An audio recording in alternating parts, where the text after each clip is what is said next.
Mu isi ya none imbaraga z'igihugu ntizipimirwa gusa ku bukungu cyangwa abaturage. Igihugu gikomeye cyane kiba gifite ikintu kimwe gitera ubwoba isi yose: igisirikare gikomeye. Ariko se ni ibihe bihugu bifite igisirikare gikomeye kurusha ibindi muri uyu mwaka?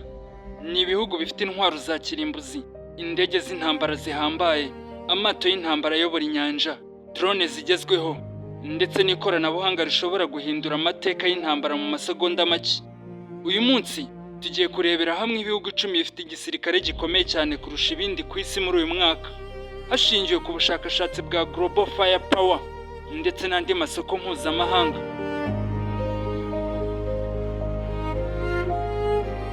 Ku mwanya wa 10 turahasanga Ubutaliyani.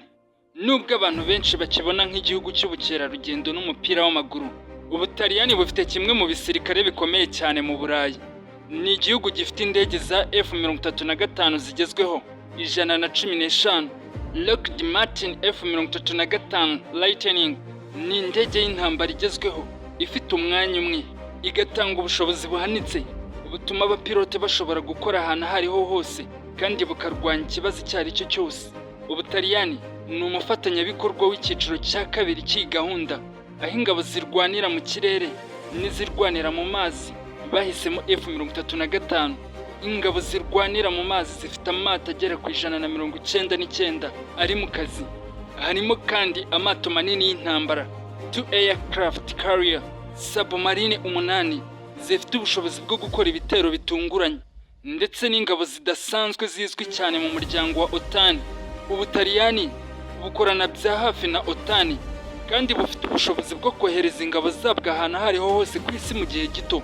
Ikindi kandi gitangaje ni uko Ubutaliyani bufite inganda zikora intwaro zigezweho cyane, harimo n'iza kajugujugu, missile, ndetse n'inganda zikora ubwato bw'intambara. Ku mwanya wa 9 turahasanga Turukiya. Turukiya ni kimwe mu bihugu byazamutse cyane mu bya gisirikare mu myaka mike ishize. Iki gihugu cyabaye icya mbere kubera drone zacyo za Bayraktar TB2 zakoreshejwe mu ntambara zitandukanye cyane ku isi. Turukiya ifite ingabo nyinshi, ifite ibifari 2284 bigezweho, ikagira drone zikomeye cyane.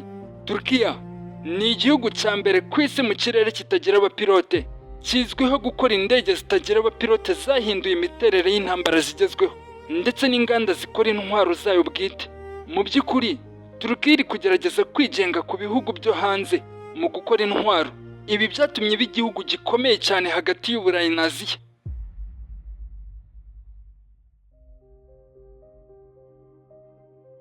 Ku mwanya wa 8 turahasanga Ubufaransa. Ubufaransa nicyo gihugu cya mbere mu Burayi gifite intwaro za nuclear ndetse n'igisirikare gishobora gukora operasiyo ku isi hose. Iki gihugu kandi gifite indege za Rafale 225. Ni indege y'intambara y'Abafaransa ifite moteri 2, amababa 2, kandi ikaba ifite inshingano nyinshi.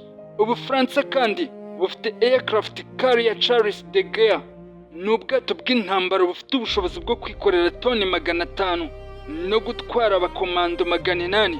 Bufite ubushobozi bwo kugenda ibirometero 50 ku isaha. Ubufaransa kandi bufite missile za nuclear, intwaro za kirimbuzi, n'ingabo zidasanzwe zikomeye cyane. Ubufaransa kandi bufite ibirindiro bya gisirikare muri Afurika, Middle East ndetse no mu nyanja zitandukanye. Iyo igihugu icyo ari cyo cyose mu Burayi gifite ikibazo gikomeye, Ubufaransa buba mu bihugu bya mbere biba byiteguye kohereza igisirikare cyabwo.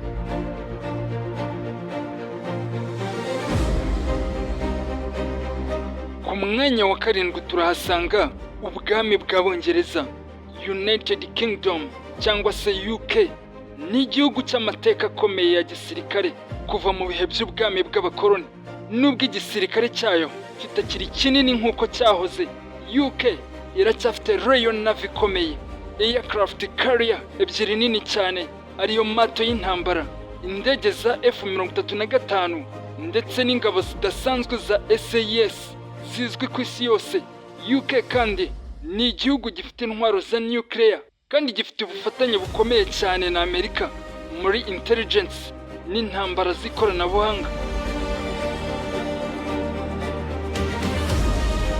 Ku mwanya wa gatandatu turahasanga Japani. Nyuma y'intambara ya kabiri y'isi, Japani yagabanyije igisirikare cyayo, ariko muri uyu mwaka Japani iri kongera imbaraga cyane kubera ubwiyongere bw'igitutu cy'Ubushinwa na Korea y'Amajyaruguru. Japani kandi ifite Navy ikomeye cyane, ikoranabuhanga rya military rihanitse, missile defense system zidasanzwe, ndetse n'ubukungu buyifasha gukora intwaro zigezweho. Abasesenguzi benshi bavuga ko Japani ifite imwe muri Navy zikomeye cyane ku isi.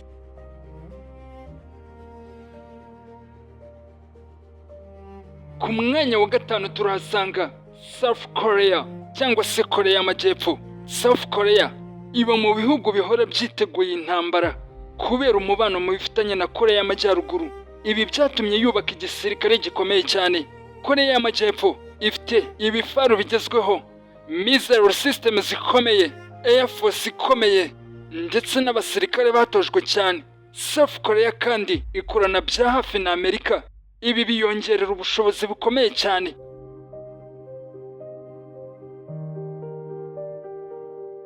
Ku mwanya wa kane turahasanga Ubuhinde.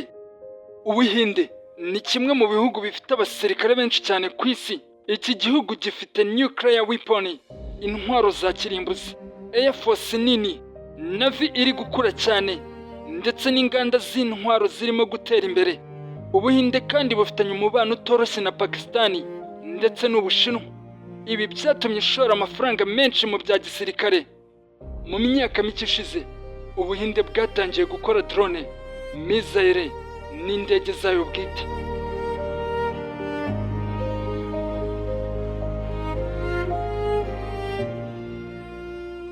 Ku mwanya wa gatatu turahasanga Ubushinwa. Ubushinwa nicyo gihugu gifite abasirikare benshi cyane ku isi. Mu myaka 20 ishize, Ubushinwa bwubatse igisirikare ku muvuduko utangaje. Ubushinwa kandi bufite Navy nini cyane, hypersonic missile, ni misile zifite umuvuduko uri hejuru cyane ku kigero nk'ikijwi.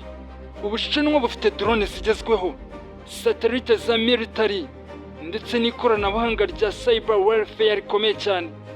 Ubushinwa buri kugerageza guhangana na Amerika mu buyobozi bw'isi, cyane cyane mu nyanja ya Pacific. Abahanga benshi bavuga ko Ubushinwa aribwo bushobora kuzaba igihugu cya mbere gihangana na Amerika mu buryo bwa gisirikare mu myaka iri imbere.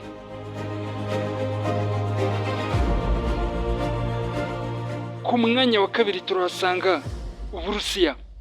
Uburusiya bufite kimwe mu bisirikare biteye ubwoba cyane ku isi. Nubwo intambara ya Ukraine yagize ingaruka zikomeye ku gisirikare cyayo, ariko Uburusiya buracyafite intwaro za nuclear nyinshi cyane, missile system zikomeye, bufite ibifaru byinshi, air defense system nka S-400, ndetse n'indege z'intambara zigezweho. Uburusiya kandi ni igihugu gifite ubunararibonye mu ntambara kurusha ibindi bihugu byinshi ku isi.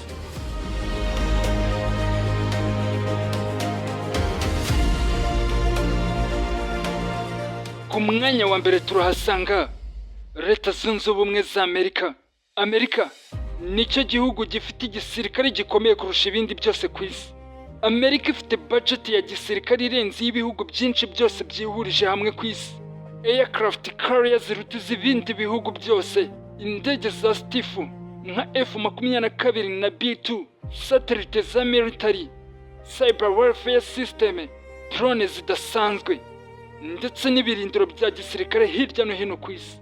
Amerika ifite ubushobozi bwo kurwana mu kirere, ku butaka, mu nyanja, mu isanzure, ndetse no kuri interineti icyarimwe. Nicyo gihugu kiyobora OTAN kandi kigira influence ikomeye cyane mu mutekano w'isi.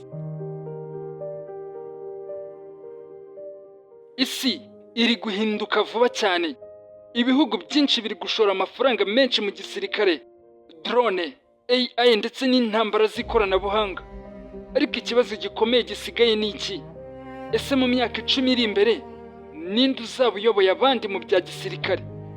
Ubushinwa, Amerika se, cyangwa hazavuka igihugu gishya gitunguranye?